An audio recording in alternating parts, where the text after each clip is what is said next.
your offensive line over the last 2-3 weeks. I mean, there's been some high points, there's been some low points. What do you pinpoint as the things you guys need to work on? We need to work on just staying more even keel type of things, not riding the emotional roller coaster that this game can play with you. Mm-hmm. And I think that our seniors, Yoshi, Marcel, and Caputo, are doing a really good job with keeping us that way. I mean, you're never as good as you think you are, and you're never as bad as you think you are. I mean, that's true throughout everything you do in life, and I think that that's something that we're going to keep working on. Did you guys watch film of the game right after the game? I didn't watch it. I mean, right after I went in on Sunday morning and I watched the film. Did some of the guys go? Yeah, I mean, all of us usually get together and watch it on Sunday morning. What was your impressions of? Were they giving you some confusing fronts or something? No, I mean, I think a lot of it was just we didn't take care of ourselves, a lot of shooting ourselves in the foot. I mean, Northwestern came out and played a hell of a game, take nothing away from them. I mean, it was just a lot of everyone kind of took their turn, and with the thing with the offensive line is if all five guys aren't working together, it's not going to work right. I mean, I think there wasn't any one person you can put on and say he didn't do this, he didn't do that. It's all of us took our turns and, well, we could have done this better. We should have done this better, and you can't play the game with shoulda, wouldas. Ben Cotton was saying that he thought that things were kind of dead last week around practice. Did you get the same feeling? I actually didn't. Okay. I mean, that's something maybe I didn't catch into as much, but I thought we actually prepared pretty well last week. And I think they just came out and wanted it more than us, was more than anything, is they came out fired up, and we came out, and I think we lacked a little bit of energy coming out of the game, coming out of the tunnel. And I mean, that's something that we need to continue to prove on, is just bringing that constant energy that makes us special, that energy that makes us us, and we need to bring that every week. You and Rex are pretty close. How's he handling the workload so far? I mean, I would have no one else that I'd rather have that workload on. I mean, Rex is just such a great person, great football player, great competitor. I mean, if there's anyone that I could trust to put that workload on week in, week out, it'd be Rex. Do you see it wearing on him a little bit, or is he just the same guy? Yeah, I mean, you can see it wearing on everyone. I mean, it's week 10, and I mean, no one's going to feel like they did in week 1 or 2. I mean, that guy just takes a beating in every game we play, and I just think that that's just going to keep. I mean, he's just going to keep firing through it, and I feel like he gets stronger as the season goes on, and that's the kind of person he is. What did Northwestern do when you guys were running option plays that sort of gummed that up so much? I'm not sure. I mean, it was a lot of they spread us out pretty good, making the line of scrimmage get a little wider. And we just, I mean, it was a missed block here, and with the option, if you miss one block and you have 2 guys to pitch off of instead of 1, it's never going to work. And I mean, like I said, everyone took their turn with that, and I think that's really what it was. So when you say spread you out, you mean their defensive ends were beyond the tackles, things like that? Just a lot of lateral movement on both sides is what I saw, but I mean, I haven't taken a real good look at the option stopper. What that was is just kind of first glance. What they called your number, yours and Choi's number in the second half. They just kind of come up and say you 2 are in? Yeah, they said you guys are up, and I said okay. Did that surprise you that they just sort of wholesale changed that left side?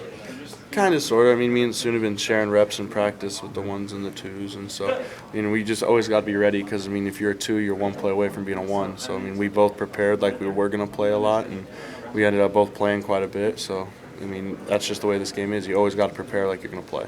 How much did you play the whole second half? Just about. I think there's 1 or 2 series, and I can't remember it, but I think I went in away about midway through the third quarter and then played through the rest of the game. Back to that option thing that you were talking about. Teams have defended that a little bit differently. It seems like almost every week. Is that pretty accurate? People do different things because it's a pretty unique offense. Not many people in college football run the option quite like we do. And so, yeah, we've seen a few different looks here and there, but, we've had success with it still, but I think it was a lot more of a want to than it was what they did to stop us. Does this inconsistency kind of eat you guys, frustrate you? It's really frustrating. It's going to be frustrating for anyone when you can't play consistently good football.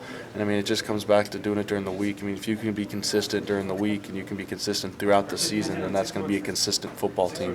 And we've yet to do that this year, and we need to keep trying to do that.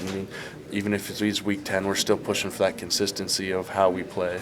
Is it frustrating to you that you guys had pretty darn good games against Ohio State and Michigan State, not as good of games against defenses like Minnesota and Northwestern that aren't as good? I wouldn't say they're not as good. It's a Division I program. Every school's going to have good defenses. People are like, oh, Minnesota's defense was bad. You go look what they did against Michigan State. They held Michigan State to however many points. Every defense in this conference is good, and it's just we just need to come out and be more consistent. It goes back to that consistent thing of even keel, not riding the roller coaster. Some of those goals are still out there for you guys heading into Penn State.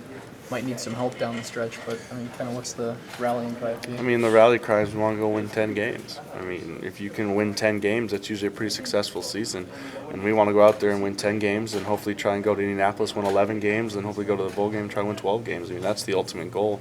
And that's what we got to keep pushing for. I mean, our goal's still out there. I mean, we need some things to happen, but ultimately, if we don't take care of us, there's no way it can happen. What was the mood of the team like yesterday?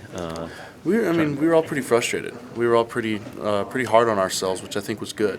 I mean, we went and watched film, and we realized, hey, we got a lot better football out there for us to play that we need to keep pushing to find. I mean, I'm sure you have all the faith in the world that these guys are going to be able to. You guys are going to be able to bounce back. Oh but yeah, I mean, I think we showed that we were able to bounce back pretty good after Wisconsin, and I mean, I feel like we just need to keep pushing, and we'll be just fine. I mean, come out and we're going to earn it this week during practice, and that's what's going to make the difference. As an offensive line, heading into a place like Happy Valley, pretty hostile place. I mean, what kind of challenges does that present to you guys? I mean, we've played in hostile places before. I mean, I've never been to Penn State. I mean, this will be all of our first times going to Penn State type of thing. I mean, it's not like you can talk to some of the seniors like I did last year. It's like, okay, well, what's College Station like, or what's Oklahoma State like? I mean, this is a new experience for all of us. So I think we're all just going to have to go in there bound together and stay really focused on offensive side of staying snap count sound and staying penalty free, because that's what's going to hurt you on the road. Kenny Bell said he liked those 11 a.m. kickoffs because you don't have to wait around. I do. You I like enjoy it? those. I enjoy the early kickoffs too. I mean, and you don't sit around in a hotel waiting for. I mean, you got to prepare a lot faster. I mean, once you're done with your walkthrough on Friday, it's usually about 18 hours or so on before the game starts. So you definitely prepare a lot faster. But I definitely enjoy the earlier starts. See, Rex kind of took the blame after that game. Said he didn't hit the holes right and stuff.